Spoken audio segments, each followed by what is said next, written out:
Hello viewers, আসসালামু আলাইকুম। ইতিমধ্যে আপনারা দেখতে পারতেছেন হচ্ছে থাম্বনেল দেখে আপনাদের মনে অনেক প্রশ্ন আসতে পারে। তো থাম্বনেল দেখে অনেকে আশ্চর্য হতে পারেন যে ইউরোপের দেশ, ইউরোপের কঠিন বা অনেক সহজ একটি খুব ভালো একটি কান্ট্রির মধ্যে হচ্ছে ইউরোপের মধ্যে একটি কান্ট্রির মধ্যে হচ্ছে একটি। তো এই কান্ট্রির আশেপাশে যে দেশগুলো আছে সেগুলো হচ্ছে মেন মানুষ হচ্ছে ওইগুলোতে ঢোকার জন্য বেশি এক্সাইটেড হয়, তারা বেশি খুশি ওইটাতে যাওয়ার জন্য। তো আজকে ওই দেশটির কথাই আপনাদেরকে বলবো, সেটা হচ্ছে অস্ট্রিয়া। অস্ট্রেলিয়া না, অস্ট্রিয়া। অস্ট্রিয়ার এটি হচ্ছে একটি ইউরোপের মধ্যবর্তী কান্ট্রি। ইউরোপের মধ্যবর্তী কান্ট্রি না, শুধু হচ্ছে মেন কান্ট্রির মধ্যে একটা কান্ট্রি আছে। আশেপাশে যে কান্ট্রিগুলো আছে সেগুলো আপনাদেরকে আমি বিস্তারিত আগে বলে দিই। অবশ্যই যে নিয়োগগুলি থাকতেছে অবশ্যই আপনাদেরকে দেখাবো।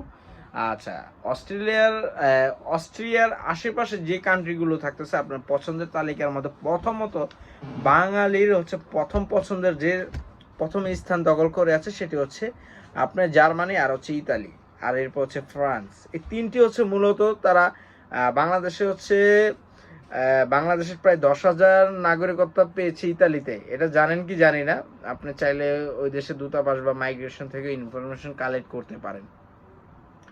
ইতালি ইতালি বাংলাদেশের 10,000, টোটাল 10,000 মানুষকে নাগরিকত্ব দিয়েছে ইতালিতে। ঠিক আছে, ইতালিতে মানে এত পরিমাণে ইতালিতে বাঙালি আছে, বিশ্বের ধরতে গেলে আর কোথাও নেই, একমাত্র ইতালিতে আছে। এরপর হচ্ছে পোল্যান্ড আছে, এর সাথে হচ্ছে জার্মানি আছে, দেন হচ্ছে ফ্রান্স আছে, এরপর হচ্ছে আপনার পোল্যান্ডের সাথে কিন্তু ইউক্রেনও আছে। ঠিক আছে, আর পর হচ্ছে ফ্রান্সের সাথে হচ্ছে স্পেন আছে, ইউনাইটেড কিংডম আছে, জার্মানির সাথে আপনারা জানেন ইতিমধ্যে। আচ্ছা, সেই বিষয়টি আমি আরও আপনাদেরকে জানাচ্ছি। তো আজকে যে নিয়োগগুলি থাকতেছে অবশ্যই নিয়োগগুলি অথেন্টিক এবং অথেন্টিক ওয়ার্ক পারমিট পাবেন, দেন হচ্ছে তারপর আপনি অ্যাপ্লাই করবেন ইনশাল্লাহ। আজকে যে নিয়োগগুলি থাকতেছে সবই আপনাকে এক এক করে বলবো, অবশ্যই ভিডিওটি না টেনে দেখতে থাকুন। Welcome to my channel, today is another blog Nuhin fly world agency, travel agency. তো আজকে যারা নুহিন ফ্লাই ওয়ার্ল্ডে দীর্ঘদিন যাবৎ সংযুক্ত আছেন এবং সাবস্ক্রাইবার যারা আছেন তাদেরকে অসংখ্য ধন্যবাদ। অনেকে ভিডিও দেখেন বাট এখনো পজিটিভ হননি, দেন নেগেটিভ। আপনি সমস্যা না, আপনি দেখতে থাকেন, সমস্যা না, আপনি দেখতে থাকেন। আপনার যখন মনে বিশ্বাস আসবে, দেন যখন আপনার মনে হবে যে এখানে অথেন্টিক কয়েকটা ফ্লাইট হোক, দেন হচ্ছে আপনি তারপর না হলে আইসেন। ঠিক আছে, অনেকে 99% মানুষ হচ্ছে ফ্লাইট নিয়ে চিন্তা। আমাদের রাশিয়ার ফ্লাইট হয়েছে সেটার প্রমাণ তো দেখছেন। এখন ইউরোপের কিছু ফ্লাইট হলে হয়তো আরও বেশি বিশ্বাস করবেন। ইউরোপের মধ্যে আলবিনের একটা ইনশাআল্লাহ ফ্লাইট হয়ে গেছে, সেটা আপনাদের সামান্য একটু ভিডিও আমি প্রমাণ দেখাইলাম, বেশি দেখাইতে পারিনি। ঠিক আছে, তো অস্ট্রেলিয়ার অবশ্যই ইনশাল্লাহ দেখাবো, যদি অমন ভালো রেসপন্স পাই, ভালো লোক পাই, দেন হচ্ছে শর্টকাট সেটা অবশ্যই হয়ে যাবে। তো স্বল্প সময়ের মধ্যে যদি অস্ট্রেলিয়াতে যেতে চাচ্ছেন, ইউরোপের মধ্যের দেশ সেটি হচ্ছে অস্ট্রেলিয়া যদি যেতে চান, আপনার সময় সীমা লাগবে হচ্ছে 6 মাস।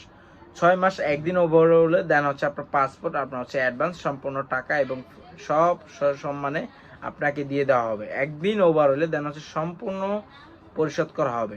আমাদের সামান্য সার্ভিস চার্জ কেটে দেন হচ্ছে আপনার সম্পূর্ণ টাকা পরিশোধ করা হবে। এটা আমি কথা দিলাম, কথা না, এটা নুহিন ফ্লাই ওয়ার্ল্ডের কথা। ঠিক আছে, আজকে যে নিয়োগগুলি থাকতেছে হচ্ছে আপনার কাজের যে ধরন থাকবে সে হচ্ছে দুই ক্যাটাগরির কাজ। এক হচ্ছে ওয়্যার হাউসে, দেন হচ্ছে আরেকটি হচ্ছে কফি শপ ক্লিনার। একটা হচ্ছে ক্লিনার, আরেকটি হচ্ছে ওয়্যার হাউসে। হ্যাঁ, এখানে আবার যোগ্যতা অবশ্যই চেয়েছে, অস্ট্রিয়ান মাইগ্রেশন থেকে অবশ্যই আপনাকে এনশিওর করা হয়েছে বাংলা।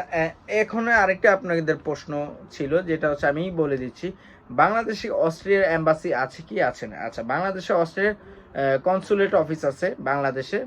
আচ্ছা, আমি আপনাদেরকে লোকেশনটাও বলে দিচ্ছি, আপনার চাইলে যাচাই বাছাই করতে পারেন।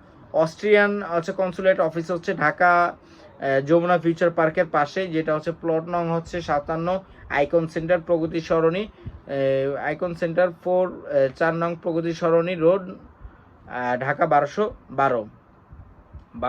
আবারও বলে দিচ্ছি, প্লট নং 57, আইকন সেন্টার 4 প্রগতি সরণি রোড নাম্বার, ঢাকা 1216। মানে রোড নাম্বার 4-এর প্রগতি সরণি রোড, ঢাকা 1216, মানে যমুনা ফিউচার পার্কের পাশেই।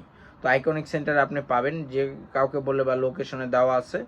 এখানে হচ্ছে অস্ট্রিয়ানের হচ্ছে কনসুলেট অফিস আছে এখানে, আপনি এখান থেকে আপনি ই ভিসা বা স্টিকার ভিসা সংগ্রহ করতে পারবেন। তো আপনি এটা নিয়ে কোনো টেনশন নেই। তো অনেকেই মন্তব্য এই জন্য এটা আগে আমি আজকে ক্লিয়ার করে নিলাম।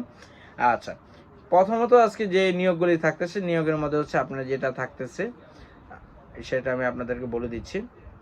আচ্ছা, নিয়োগের আগে অবশ্যই আমি একটু দেশের বিষয়ে আমি আপনাদেরকে বলি।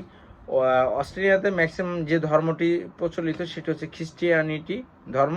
67% ধর্ম আছে তাদের, এই ধর্মে 67% এই ধর্মের মানুষ আছে অস্ট্রিয়ানিটির।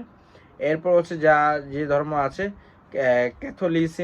ক্যাথলিসিমস হচ্ছে হচ্ছে আপনার 55%, আর হচ্ছে অন্যান্য যে ধর্মগুলো অর্থোডক্সি, এরপর হচ্ছে আদার ক্রিস্টিয়ান 3% আছে, এরপর হচ্ছে লেখা নো রিলিজিয়ন আছে 26%, এরপর হচ্ছে ইসলাম আছে 8.2%, না 8.3% আছে। এটা হচ্ছে 2021-এর গণনা অনুযায়ী, রিলিজিয়নের গণনা অনুযায়ী 2021-এর রিপোর্ট এটা। আর আদার যে ধর্ম আছে সেটা হচ্ছে 1.2%। এই হচ্ছে বিষয়। আচ্ছা, অস্ট্রেলিয়ার যে রাজধানী সেটি হচ্ছে আপনার আমি বলে দিচ্ছি, অস্ট্রিয়ানের যে রাজধানী ভিয়েনার সেটি হচ্ছে মূল রাজধানী, ক্যাপিটাল সিটি, সেটা হচ্ছে মূল রাজধানী অস্ট্রিয়ানের।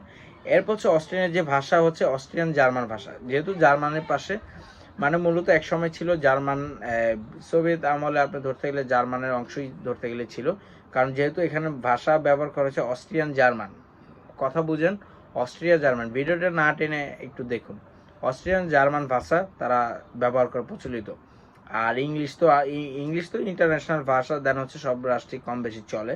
তো সব দেশের একটা নিজস্ব ভাষা থাকে, সেটা হচ্ছে অস্ট্রিয়ার নিজস্ব ভাষা আছে, সেটা হচ্ছে অস্ট্রিয়ান জার্মান। যেহেতু জার্মান থেকে মূলত তাদের এই সব কিছু, যেহেতু ওই রাষ্ট্রটা মূলত হচ্ছে জার্মানি কন্ট্রোলিং করে, ঠিক আছে। আজকে যে নিয়োগগুলো থাকতেছে সেটা হচ্ছে আপনার ওয়্যার হাউসে দেন হচ্ছে কফি শপ ক্লিনার, মানে রেস্টুরেন্ট ক্লিনার, যেটা এক কথায় বলা হয় রেস্টুরেন্ট ক্লিনার।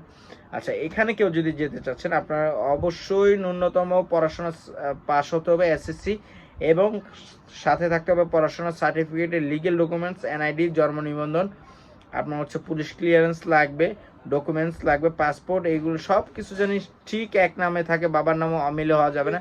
এভরিথিং সমস্ত কাগজ সব ঠিক থাকতে হবে, ঠিক আছে। এরপর হচ্ছে আপনি ডিউটি টাইম হচ্ছে 8 ঘন্টা, ডিউটি টাইম হচ্ছে 8 ঘন্টা, বাসস্থান হচ্ছে কোম্পানি বহন করবে, খাবার হচ্ছে নিজের। আচ্ছা, এখানে হচ্ছে অনেকের স্যালারি নিয়ে প্রশ্ন। আচ্ছা, এখানে স্যালারি হচ্ছে আপনার 1200 ইউরো কনভার্ট করলে বাংলাদেশি টাকা হচ্ছে প্রায় 1,60,000 টাকা। তো বাংলাদেশি টাকা হচ্ছে প্রায় 1,60,000 টাকা যদি দাঁড়ায়। আপনি খাবারে দেখা গেছে খাবার এবং এভরিথিং সব কিছু নিয়ে আপনি বাংলাদেশে 70-80 হাজার টাকা পাঠাইতে পারবেন। এটা আমার কথা। ওই দেশের যেহেতু চলাফেরা হিসাবে সবই ইউরোপ, তো ওই ক্ষেত্রে হচ্ছে কস্টলিও বেশি। রাশিয়া যেমন বাংলাদেশের টাকাটা বাঙালি টাকাটা বেশি হয়, আসলে তা না। ওই দেশের ন্যূনতম স্যালারি হচ্ছে ওইটা। তো ওই ক্ষেত্রে হচ্ছে আপনার ওই স্যালারিটা আপনার হচ্ছে থাকা খাওয়া, যেহেতু খাবারটা ওই স্যালারিটার মূল ইয়েটা হচ্ছে থাকা খাওয়া, এবং হচ্ছে তার হচ্ছে কিছু সেভিংস নিয়ে তারা এই স্যালারিটা গঠন করে। যেমন অস্ট্রেলিয়ার যে শ্রম ল অনুযায়ী সেই হিসাবে ওইটা বর্ণিত, বা ওই হিসাবে ল অনুযায়ী রুলস রেগুলেশন করা, লিপিবদ্ধ করা তাদের ইয়াতে লেবার ল অনুযায়ী। তো সেই ক্ষেত্রে হচ্ছে ওই দেশের নিয়ম অনুযায়ী স্যালারি হচ্ছে সর্বনিম্ন এটাই আপাতত। এর কমও আছে, দ্যাট হচ্ছে যেহেতু এটা ওয়্যার হাউস এবং হচ্ছে ফ্যাক্টরি ওয়ার্কারের ক্ষেত্রে তাদের ফ্যাক্টরি ওয়ার্কারে 1200 ইউরো তারা দিবে, ক্লিনারও 1200 ইউরো দিবে। তো সেই ক্ষেত্রে ডিউটি হচ্ছে 8 ঘন্টা, খাবার হচ্ছে নিজের। তো এবারে যে আপনার 70-60-80 হাজার, কোনো সময় 1 লাখও পাঠাইতে পারবেন, এটা আমার ধারণা না বলতে 50% শিওর, ঠিক আছে। বাকিটা হচ্ছে আপনার উপরে নির্ভর করে, আপনার খরচের উপরে ডিপেন্ড করে। যেহেতু ইউরোপে হচ্ছে থাকার জায়গাটা কস্টলি, এটা সবাই জানেন, আমাকে নতুন করে বলা লাগবে না, আপনারা এটা সবাই জানেন হচ্ছে থাকার জায়গাটা খুবই কস্টলি। তো সেই ক্ষেত্রে দেখা গেছে অবশ্যই আপনার পড়াশোনার সার্টিফিকেট লাগবে। তো পদের সংখ্যা হচ্ছে খুবই কম, রেয়ার। এক কথায় আমি আজকে বলে দিচ্ছি, টোটাল মাত্র 20 জন লোক লাগবে, ইনশাল্লাহ 20 জন টোটাল লোক লাগবে। 20 জন লোক ফিল আপ হয়ে গেলে ইউরোপের ইনশাল্লাহ দ্রুত গতিতে প্রসেসিং শুরু হয়ে যাবে। তো ভিউয়ার্স, আচ্ছা আজকে খরচটা আমি বলে দিচ্ছি। খরচ বলে দিলে তো ভাই আপনাদের লাভ নেই, খরচ বলে দেওয়ার পরও আপনারা আমাকে নক করেন, জিজ্ঞেস করেন, ঠিক আছে। আচ্ছা, আপনাদের খরচ পড়বে হচ্ছে প্রায় হচ্ছে 14 লাখ টাকা।